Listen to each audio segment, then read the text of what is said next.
जय श्री कृष्णा। लड्डू गोपाला चैनल पर आप सभी का स्वागत है। खाटू श्याम जी की असली कहानी जिससे आज भी कई लोग अनजान है। दोस्तों, खाटू श्याम जी जिन्हें श्री कृष्ण के कलयुगी अवतार के रूप में पूजा जाता है, राजस्थान के सीकर जिले में बाबा का भव्य मंदिर है। वहाँ हर साल लाखों की संख्या में श्रद्धालु मन में अपार आस्था लिए पहुँचते हैं। वैसे खाटू श्याम जी से जुड़ी एक कहावत भी काफ़ी प्रसिद्ध है कि बाबा श्याम गरीब को भी राजा बना सकते हैं। तो आखिर कौन है बाबा खाटू श्याम जी? इन्हें क्यों भगवान का दर्जा दिया गया है और क्या है इनकी पूरी कहानी? खाटू श्याम बाबा का असल नाम बर्बरिक था, जो घटोत्कच के पुत्र थे। जी हाँ, वही घटोत्कच जो भीम और राक्षसी हिडिंबा के पुत्र थे। महाभारत में मिलने वाली कथा के अनुसार बर्बरिक दुनिया के सर्वश्रेष्ठ धनुर्धर थे। कहा जाता है कि बर्बरिक के लिए 3 बाण ही काफी थे, जिसके बल पर वो कौरवों या फिर पांडवों की पूरी सेना को समाप्त कर सकते थे। और जब महाभारत का युद्ध शुरू होने वाला था तो उनकी माँ अहिलावती ने उनसे कहा था कि पुत्र, जो हारे तुम उसका ही साथ देना। अपनी माँ की आज्ञा का पालन करते हुए भीम के पौत्र और घटोत्कच के पुत्र बर्बरिक दोनों खेमों के मध्य बिंदु पर एक पीपल के वृक्ष के नीचे खड़े हो गए और उन्होंने ये घोषणा की कि वो उस पक्ष की तरफ से लड़ेंगे जो हार रहा होगा।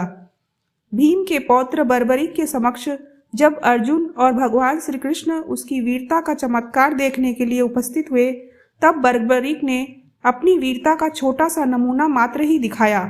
कृष्ण ने बर्बरिक से कहा कि ये जो वृक्ष है, इसके सारे पत्तों को एक ही तीर से भेद कर दिखाओ। फिर क्या? श्री कृष्ण की आज्ञा का पालन करते हुए बर्बरिक ने तीर को वृक्ष की ओर छोड़ दिया।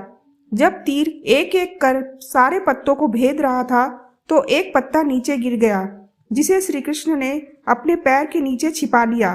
थोड़ी देर बाद वृक्ष के सभी पत्तों को भेदने के बाद तीर भगवान श्री कृष्ण के पैरों के पास आकर रुक गया। तब बर्बरिक ने कहा कि हे प्रभु, आपके पैर के नीचे एक पत्ता दबा है, कृपया पैर हटा लीजिए, क्योंकि मैंने तीर को सिर्फ पत्तों को भेदने का आदेश दिया है, आपके पैर को नहीं। यह देख श्री कृष्ण भी आश्चर्यचकित रह गए। साथ ही बर्बरिक की घोषणा से चिंतित भी हो गए, क्योंकि अब भगवान समझ चुके थे कि बर्बरिक कितने शक्तिशाली हैं और अगर उन्होंने हारते हुए कौरवों का साथ दिया तो पांडवों की हार होनी तय थी। ऐसे में भगवान श्री कृष्ण ब्राह्मण का भेष बनाकर सुबह सुबह बर्बरिक के शिविर के द्वार पर पहुंच गए और दान मांगने लगे। बर्बरिक ने कहा, मांगो ब्राह्मण, क्या चाहिए? बर्बरिक इस बात से अनजान थे कि उनके द्वार पर कोई ब्राह्मण नहीं बल्कि स्वयं प्रभु आए थे। इसके बाद ब्राह्मण रूपी श्री कृष्ण ने बर्बरिक से कहा कि हे वत्स, मैं जो तुमसे मांगने वाला हूँ वो तुम मुझे दे ही नहीं पाओगे। तुम में मुझे दान देने का साहस ही नहीं है। ऐसे में बर्बरिक ने कहा, नहीं ब्राह्मण, मैं आपको दान में अपना जीवन तक दे सकता हूँ, बताओ आपको क्या दान चाहिए? जिसके बाद श्री कृष्ण ने बर्बरिक से उनका शीश मांग लिया।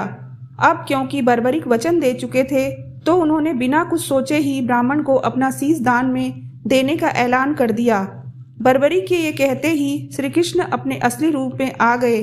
वही शीश दान से पहले बर्बरिक ने श्री कृष्ण से युद्ध देखने की इच्छा जताई थी, जिसके बाद श्री कृष्ण ने बर्बरिक के कटे शीश को युद्ध अवलोकन के लिए एक ऊंचे स्थान पर स्थापित कर दिया, जहां से बर्बरिक ने पूरा युद्ध देखा।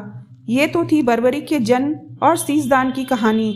आखिर कैसे बर्बरिक खाटू श्याम जी बने? दरअसल युद्ध में विजयी होने के बाद पांडवों में विजय का श्रेय लेने के लिए आपस में वाद विवाद होने लगा।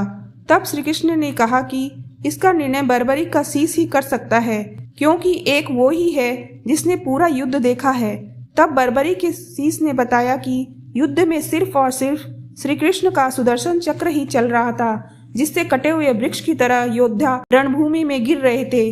वहीं दूसरी तरफ द्रौपदी महाकाली के रूप में रक्तपान कर रही थी। बर्बरिक की इन बातों से श्री कृष्ण बेहद प्रसन्न हुए और उन्होंने बर्बरिक के कटे शीश को वरदान दिया कि कलयुग में तुम मेरे श्याम नाम से पूजे जाओगे।